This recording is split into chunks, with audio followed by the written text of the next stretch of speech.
Sir आप सुन लो ना। आप क्या उम्मीद करते हो आप गलती करो मैं आपको गलती पे चुप रहूं? नहीं, मेरा वोट का रिश्ता नहीं आपसे। मैंने 16 महीने जेल काटे समाज के लिए। एक लाठी लगते ना आदमी पतंग बन जाता है किसी दूसरे के लिए। मैंने 16 महीने जेल काटी 10/6 कोठरी में। ठीक है, जब दिल्ली में गुरुद्वारा टूटा तो 66 दिन तक जेल में रहा मैं। 250 लाठियां गई मैंने एनआरसी के आंदोलन में, जब कोई मुसलमानों के साथ खड़ा होने को तैयार नहीं था। जब पहलवान बेटियों की इज्जत की बात आई तो मैंने जाके वहां लड़ाई लड़ी। जब 2 अप्रैल का आंदोलन आया मैंने 8 दिन भूख हड़ताल की। जब भी किसी बहन बेटी पर अन्याय अत्याचार हुआ, चाहे 69 शिक्षक भर्ती का मामला हो, जिसने गोली भी खा ली है वो क्या किसी को धोखा देगा? मैं कोई नशेड़ी थोड़ा है कि कुछ ही कह दूं किसी को। मैं तो पढ़ा लिखा वकील हूं, मेरे पास बहुत अवसर है। मैं भी आराम से घर में पढ़ के मैं गला क्यों खराब कर रहा हूं? घर में पढ़ के आराम से सुख सुविधा की राजनीति कर सकता हूं, लेकिन मैं सड़कों पर रात को 3-3 बजे धूल इसलिए भाग रहा हूं क्योंकि आपके सुनने वाला कोई नहीं।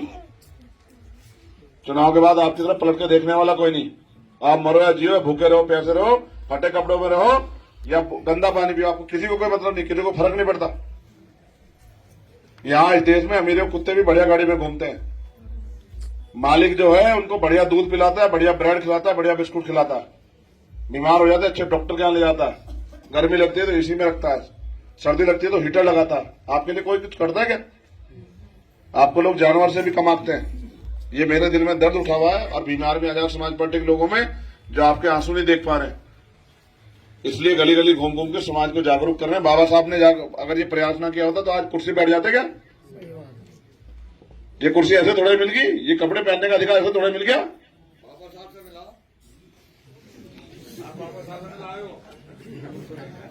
तो बाबा साहब ने नहीं कहा कभी कि खूब शराब पियो और समाज में बैठ के अपना अपमान करो। ना सतगुरु रविदास जी महाराज ने कहा, ना भगवान बुद्ध ने कहा, ना नानक ने कहा, ना रविदास ने कहा, ना कबीर ने कहा, किसने नहीं कहा। लेकिन हमारे लोगों ने कुछ चीजें ऐसी सीख ली है जिनकी वजह से उनको नुकसान होता है। ये बीमार भी करेगी, ये आर्थिक नुकसान भी पहुंचाएगी, सामाजिक नुकसान भी पहुंचाएगी। और मेरा काम है गलत को गलत और सही को सही कहना, समाज को समझाना। आप तो बड़े हो, आपको मुझे समझाना चाहिए कि भाई ये गलती है, इसको ठीक करो। लेकिन अगर मुझे आपको कहना पड़ रहा है आपकी औलाद को, तो आपको समझना चाहिए कि आप अच्छा काम नहीं कर रहे।